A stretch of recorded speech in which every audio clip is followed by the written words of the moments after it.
जम्मू कश्मीर के अनंतनाग जिले के रहने वाले 12 वर्षीय सूफी गायक आयान सज्जाद ने अपनी सधी हुई आवाज और कश्मीरी गीतों से न केवल संगीत की दुनिया में बल्कि सोशल मीडिया पर भी अपनी छाप छोड़ी है।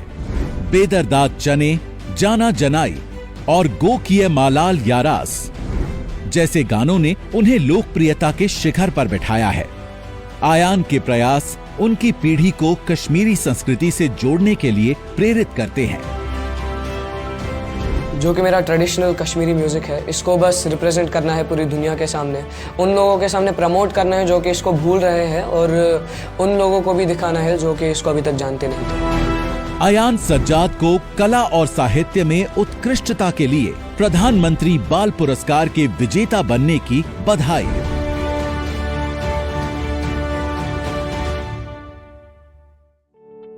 I've learned that people will forget what you said. People will forget what you did. But people will never forget how you made them feel. A quote by Maya Angelou. Hello everyone and welcome to the Limitless edition.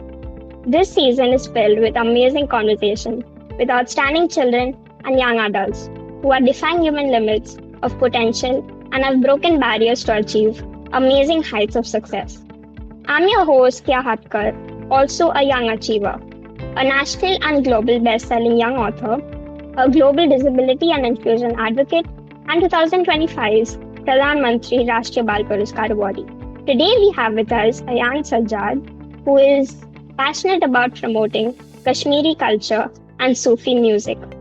He started his journey 4 years ago with a deep desire to revive and share the beauty of this art form. So get ready for a thrilling episode. Welcome to the show, Ayaan. Thank you so much, Keya. Okay, so let's start by getting to know you a bit better and how your love for Sufi music started. So, I am Ayaan Sajad, like you just mentioned. I am currently in grade 10th. I am from the Valley of Kashmir. And my love for music has started quite a while back now.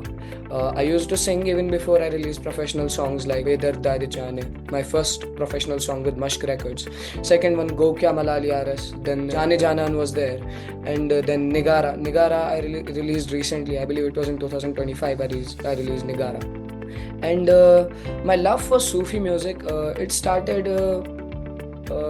a long time ago because even when there was no one in my family that used to sing or had any association with making music, there were a lot of people who listened to music. And in Kashmiri households, old people, they listen to a lot of Sufi music. I believe because of the deeper meaning hidden inside of the lyrics written by the Sufi poets. The meaning is not just what it means at surface. Like the lyrics, they have a deeper meaning. They have lessons for life in them. So old people listen to that a lot. And then when I got introduced to that, I enjoyed listening to it. After that, I myself released my first Sufi song, which was Bedardaadi Chane. And Bedardaadi Chane itself is a Sufi song written by Shams Fakir. That's amazing. And it's lovely how, by the people around you when they're doing something, you kind of get motivated to take interest in that, and that's how most of our journeys start. It's not really like someone pushing you into doing something, so that's really lovely. Okay, so moving on, whether it was your first performance or recognition as a cultural ambassador or your songs going viral, what moments made you feel that this is just the beginning and you have a long way to go? In my opinion, for achievers like me, for achievers like you and a lot others, every moment where you feel you have achieved something, it feels like this is just the beginning. Because the thing is, we never stop dreaming. We never actually stop making our goals bigger and bigger constantly. So it's the difference in mindset that differentiates achievers, achievers like us from other people. The thing is that we never stop dreaming. Everyone has dreams, but the thing is, the people who choose to chase the dreams, those are the ones who succeed. And this is just the beginning. This I felt a lot of times. My first song when I released, that was especially when I felt like this was just the beginning. To be exact, it was my first live performance. It was in Sonzal. on the bank of Dal Lake. There I had a performance. I had a performance for 2 days there. The event name was Sukoon. There, that was the first professional concert I've ever had, and all the people present there, all the artists that I had admired for my whole life, that I had not even dreamt of meeting. Those were the people I met, and those were the people that motivated me and performed on the same stage as me.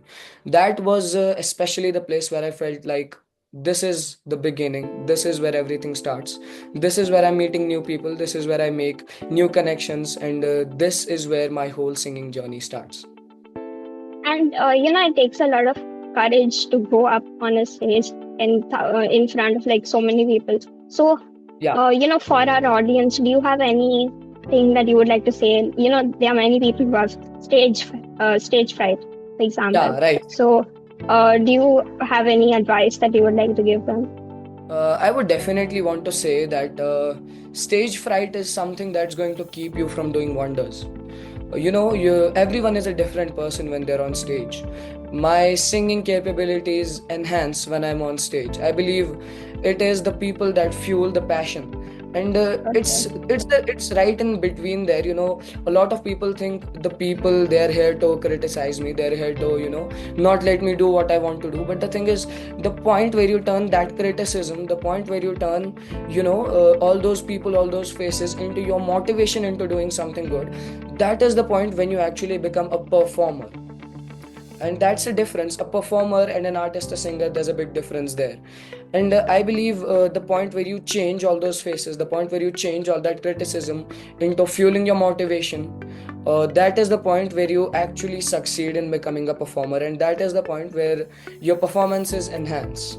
What you've said is so true. Like when you go up on stage, it kind of all disappears. Like your mind Completely goes, different it experience. goes numb, and you're just focused on what you're supposed to be doing. And the motive, I feel that you really do become a different person when you go on stage. Yeah, like it's a completely different experience when you're on stage. It feels unlike anything you've ever practiced. It feels unlike anything you've ever done before. Like you might remember when we got the Bal Puraskar, we had practice one day before when we were told you have to go on there, like then you will meet the president, then you will take the award. And that, if I compare that when the next day we got the award, it would feel like two different worlds. Because the first day there was no one there. We just went there, like walked around, all those things.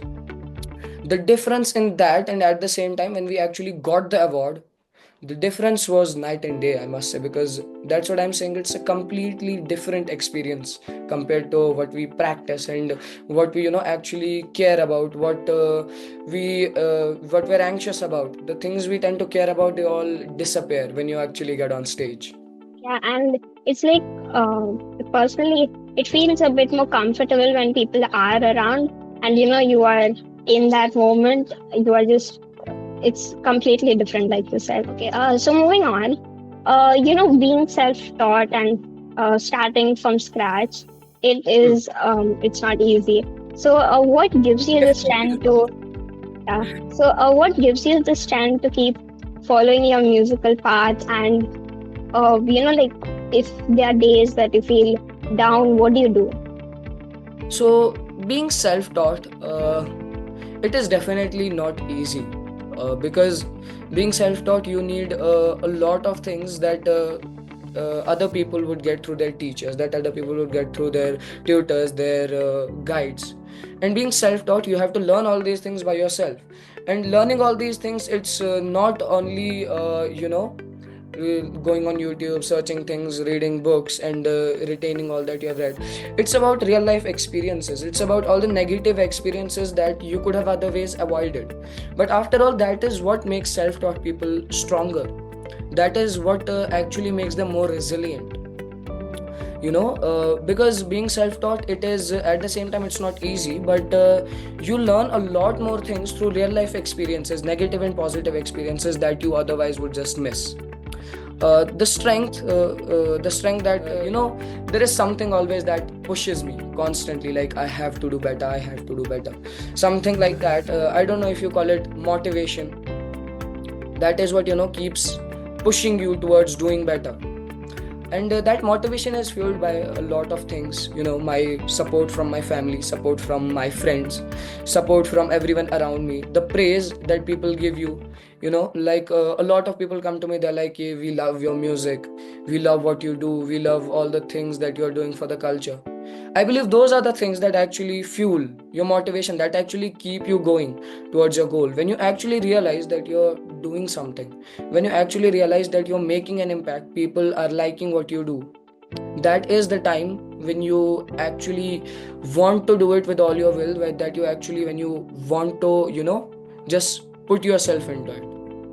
And even if it's like a few people, like your family supporting you, it does give you that motivation. And then when your work reaches a larger audience, you are appreciated by more people, and that keeps you going. And Right. Exactly. yeah, and what you said first, that being self-taught, it allows you to learn more, and learn more from real life examples. That I think many people are going to agree with, because not everything is taught by someone, but there are Exactly. so many things that we learn by ourselves, like Yeah, stuff that's in right. school. Our life is not only based on what is taught in school, but what we learn from real life situations, and so many other things. So yeah. Yeah, exactly.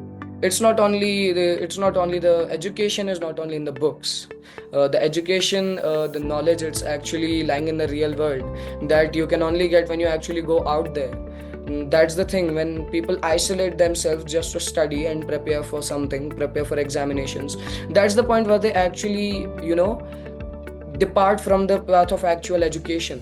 That's the part when you isolate yourself and you actually stop yourself from getting real education. So that's the thing. I believe some things are meant to be self-taught, some things are meant to be learned by yourself, instead of relying on other people for them to teach you. So true. Okay, so my next question is going to need you to do a bit of live performance. So if you don't mind, can we have you sing for the audience? Oh, it's all right. I'm a performer myself, so I Okay, don't yeah, I need understand. to actually get ready for performing, because I'm used to performing like this. So you were there when we met the Prime Minister. Yeah, Like they asked me to perform right there. He was like, yeah, just it's sing a like song, you were a song prompt that. enough. Yeah, exactly.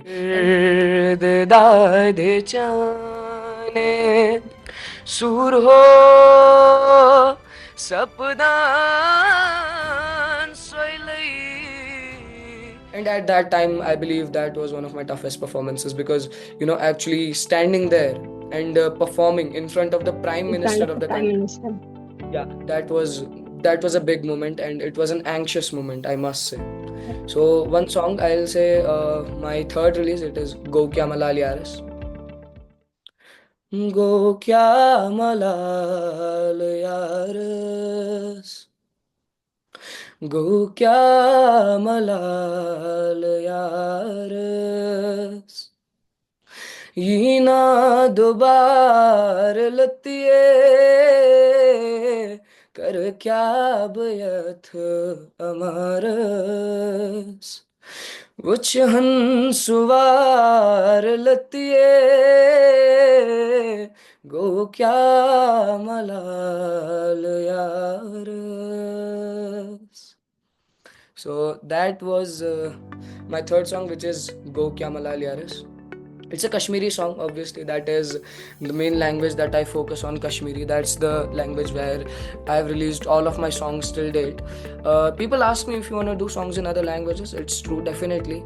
An artist needs to be versatile. He needs to, know songs in other languages other than the mother tongue. I sing in a lot of languages, but I prefer to focus on Kashmiri, as it is my mother tongue, and it deserves my main attention, because I have Kashmiri roots. And if someone forgets their roots, then there is nothing left. Yeah. And I would love to know, like, the song that you just sang, what is so special about it, and why is it special to you personally? So first of all, what it means, Go Kya Malal Yaris means like, yar. We know yar is a word in Urdu and Hindi too. Yaar basically means beloved or friend or anything that you associate to something or someone you love. Go kya malal yaras means what grudges is my friend, my beloved holding. What grudges is my friend or beloved holding from me. Malal means a grudge. What is my beloved holding against me? Go kya malal yaras. This is go kya malal yaras meaning. And ye na dobar latiye means like won't my beloved come to me again? That is what it means basically.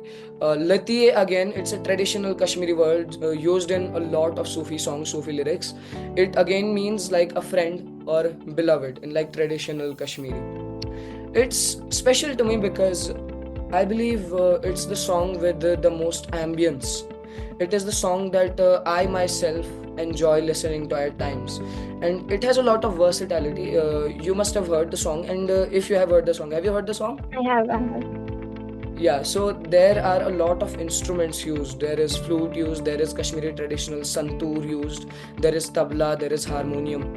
The versatility of the song and especially the story of the video, all these things when they combine together, they make an amazing song. They make like a vibe, a kind of a feeling that they give the listener and at the same time the artist about the song. That I really love about this song. You can call this one of my favorites, personal favorites. Yeah. And when people usually listen to music, I find many people just vibing to the music, not knowing the meaning. But when you know the meaning of a song, it makes a better. It like changes something in you. I feel like when you know the exact meaning of the word, you can relate to it, and also it engraves in your mind. Like there's a big difference, like anyone can sing mere words. I can sing in any language. I'll just listen to a song few times and I'll sing it. But the difference is it's not only about singing, it's about the impact of the words. When you actually mention the words, when you actually say the words, your way of saying the words, your pitch, your softness, it changes. It should represent the meaning of the word. It should actually support the meaning of the word. So that is really important whenever singing any song at all. Yeah. Okay. So since we had you live, live sing the song, the question that I wanted to ask is that when you sing the verses, how do you make sure that you're not just hitting the right note, but also honoring the soul of the words? So I try my best to actually put life into the words, not just mere singing, but actually putting impact into the words. The way I say those words, the way I mention those words in front of people, I try to make it as relatable as possible. I try to sing it in the way the word needs to be sang, and the word actually deserves to be sang. Okay.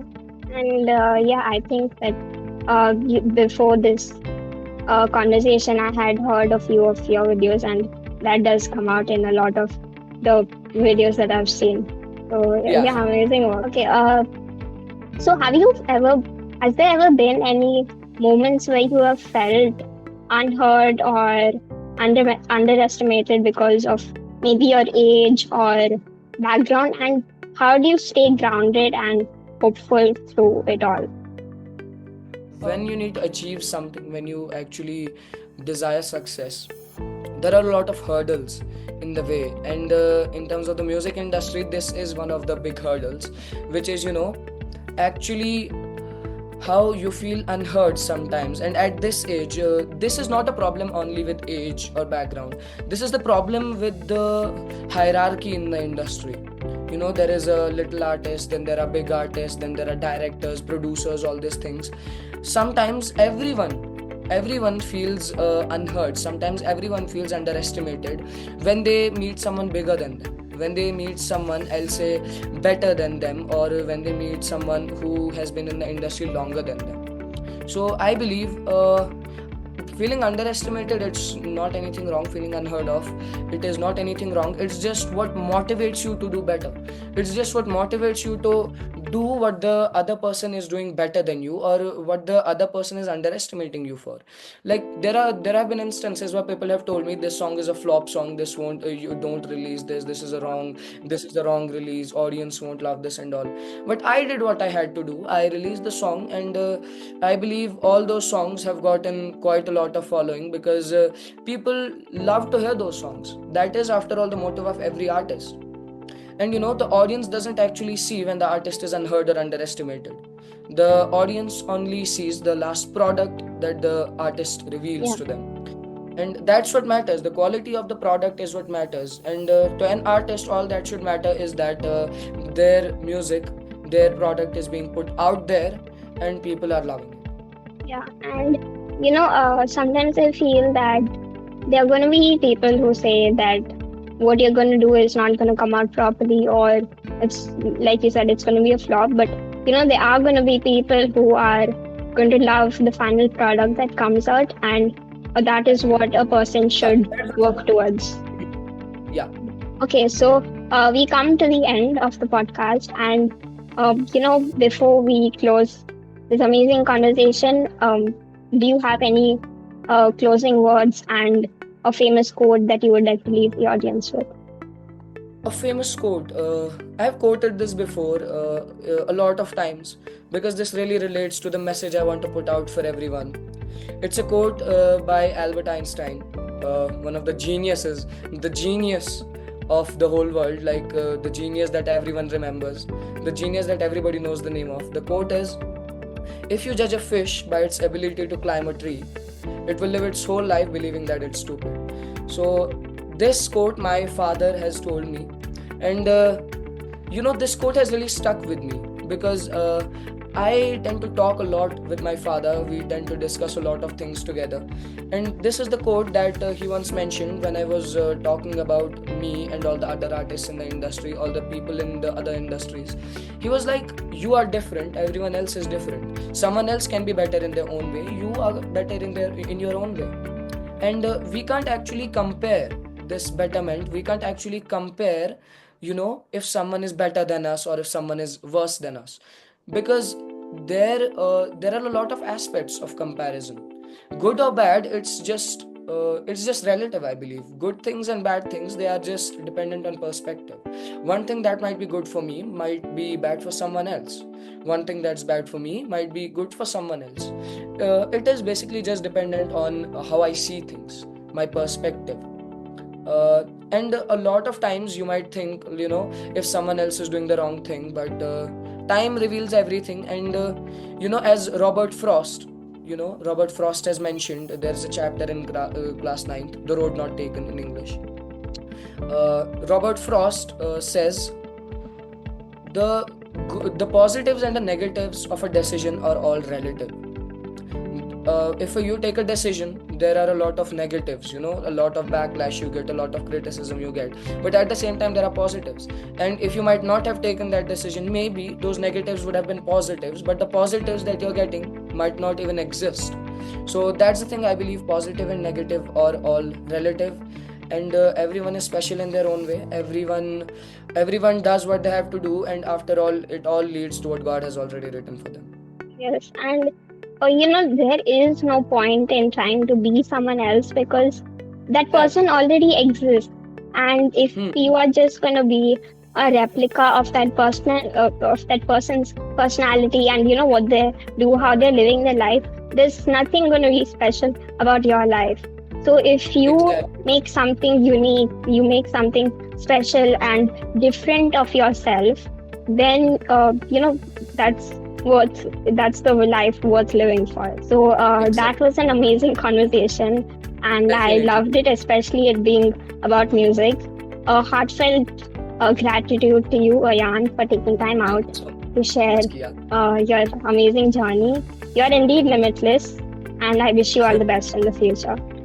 And to our listeners, if you loved today's episode, do remember to subscribe to the channel and click on the notification bell to stay tuned.